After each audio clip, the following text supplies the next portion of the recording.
Spirit and required care, but I had opportunities to sit by his bed and read from the introduction of the devout life. He passed at the age of 67, and shortly after, we were blessed with our son Eddie.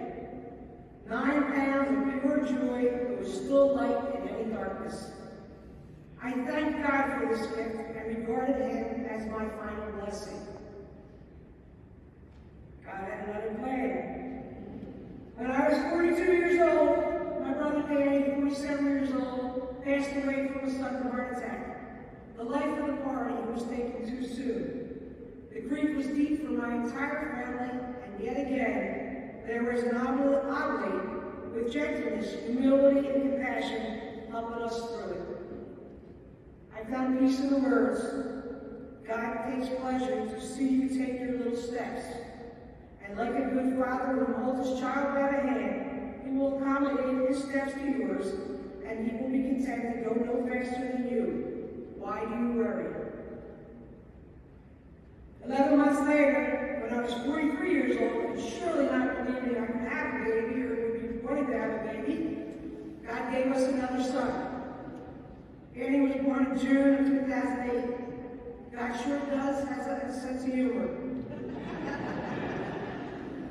Danny is now an 8th grader and will be picking high school next year. Wow. Over and over again, this became apparent. Do not think that you will be able to succeed in your affairs by your own efforts, but only by the assistance of God. And on setting out, consign yourself to his care, believing that he will do what will be best for you. All through love, nothing through fear. So I was blessed with 4 children and determined to live my life each and every day to the best of my ability. My faith was instilled in me by my parents. We are an Irish Catholic family who grew up in the church. Working in an outlet school and learning from St. Francis de Sales and Salesian spirituality enhanced the practicality and ordinariness of growing my faith experience and nurturing my relationship with God. I was fortunate to get up every day and be around colleagues and students who taught me important life lessons. What a blessing to be at work and have the opportunity to share the Eucharist every day with men and women who had joy in their hearts, were living life simply, and showed gentleness and compassion to students and faculty alike. The joy was contagious because I was surrounded by people who live in the present moment and share that charism with the world, who practice the little virtues of Salesian spirituality that build respectful, loving communities of faith within our schools. The Oblates and their charism became a part of who I am, how my family was being raised, and how I wanted to model this behavior for the students in my care. I thrive in celebrating the importance and appreciation of ordinary things. I embrace the teaching that Jesus lives among us as we strive for optimism, hope, patience, gentleness, humility, and self-awareness. Salesian spirituality has really enhanced my life. I enjoy being able to teach it and see how it changes the lives of others. I was fully alive and had rhythm to my own life until the dreaded news of Newark's Catholic closing.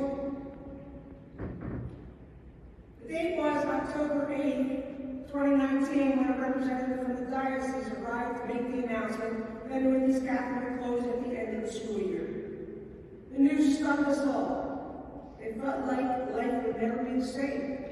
It felt like a punch to the stomach, but at the same time, my worries and cares needed to be put aside.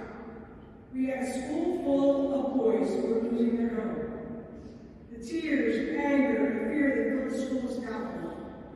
The urgency for us to rally around this and change the decision made us closer as a community. As an administrator, it was difficult and necessary for me to be present to the students, not worry about my own feelings. It was a time to serve the boys and comfort them. It was a time to assist them in looking past the fear of the unknown and assuring them that they are loved and would find a place that would those who love them. The gift of Salesian spirituality has been characterized as everyday holiness. In addition and the sense of being able to be practiced by anyone, regardless of one's state in life. The famous quote from the South says it best: "Be who you are and be that well." Embrace the life that God has given us, even when it is not what we had planned. The love and support from the Oblate community and the Lake family provided our boys an opportunity to learn that love will outweigh fear, and God will provide. In practicing virtues, we should prefer the one most conformable to our duties rather than the one more agreeable to our taste. We are encouraged to choose the best virtues, not the most popular, the noblest, not the most obvious, those that are actually the best, not the most spectacular. The appeal of Salesian spirituality is the inspired common sense. It is doing the ordinary in an extraordinary way. It is living life with an attitude of gratitude. Staying present and grounded in the belief that we are all created in the image and likeness of Christ. For St. Francis de Sales, the present moment of the current day is the only time over which we have any control. By focusing our energies there, and only there, we are more likely to remain at peace, neither disturbed about the past or anxious about the future. I am eternally grateful for my relationship with God, family, and friends. The Oblates that I've met along the way who have helped me to be the best version of myself. Those who have mentored and encouraged me to take chances and to practice gentleness, humility, and loving unconditionally. It is a gift that keeps on giving in the classroom, in my position as the principal of a high school, and in the company of family and friends. As St. Francis de Sales writes in another letter, let us be firmly resolved to serve God with our whole heart and life. Beyond that, let us have no care about tomorrow. Let us think only of living today well, and when tomorrow comes, it will also be today, and we can think about it then. Do all things through love and nothing through fear, and let God do the rest. Thank you, and live Jesus.